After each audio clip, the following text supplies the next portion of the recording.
Pandemi belum mereda dan terkendali. Karenanya kami mengundang Menteri Kesehatan Terawan Agus Putranto. Tentu tak ada sosok yang lebih tepat bicara kepada publik, kepada kita, memberi penjelasan tentang situasi sebenarnya dan sejauh apa penanganan yang dilakukan negara. Adalah Pak Terawan yang punya wewenang, akses anggaran dan pemberi arahan. Pastilah di atas sana beradu banyak kepentingan, namun Pak Terawan semestinya orang paling gencar memperjuangkan kepentingan kesehatan. Presiden terus membentuk tim berbagai rupa, menteri-menteri lain juga sudah angkat suara, namun selama jabatan Menteri Kesehatan masih di tangan, tanggung jawab terbesar tak bisa lepas dari pundaknya. Kesekian kalinya kami mengundang, inilah kursi dan panggung mata najwa untuk Menteri Terawan.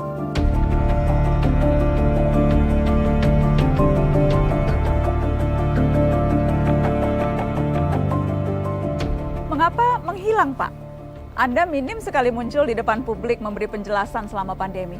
Rasanya Menteri Kesehatan yang paling low profile di seluruh dunia selama wabah ini hanya Menteri Kesehatan Republik Indonesia. Atau kehadiran Menteri Kesehatan di muka publik memang Anda rasa tidak terlalu penting? Sejak awal pandemi Anda terkesan menganggap virus ini bukan ancaman besar. Apakah kini Anda mengakui bahwa kita kecolongan dalam langkah penanganan di awal yang seharusnya bisa lebih tanggap? Saya ingin klarifikasi informasi, apakah betul di awal-awal pandemi dulu justru Anda Menteri Kesehatan yang mengusulkan bahwa kita tidak perlu melakukan karantina wilayah? Pak Terawan, sampai sekarang kondisi pandemi belum juga terkendali, data dan angka jelas menunjukkan itu. Di saat negara-negara lain bahkan sudah berangsur-angsur bisa memperlonggar situasi, Pak.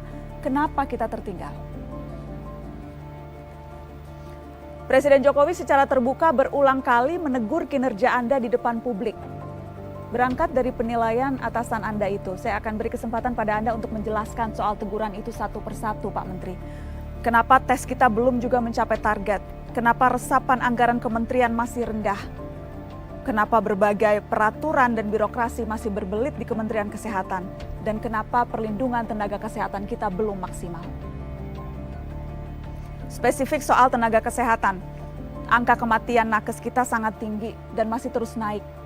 Bukankah Menkes seharusnya menjadi pelindung dan pembela utama nakes? Kapan perbaikan bisa kita lihat? Masih saja ada disparitas antara data pusat dan data daerah.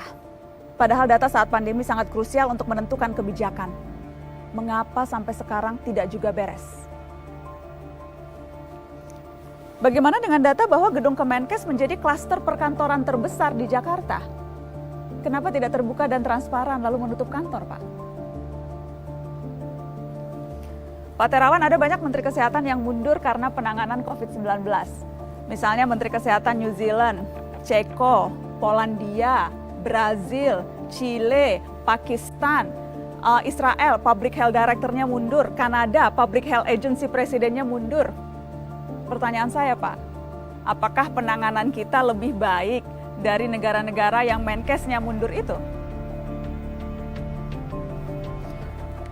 Yang jelas bukan hanya desakan ke Presiden, tapi publik diantaranya lewat petisi meminta kebesaran hati Anda untuk mundur saja.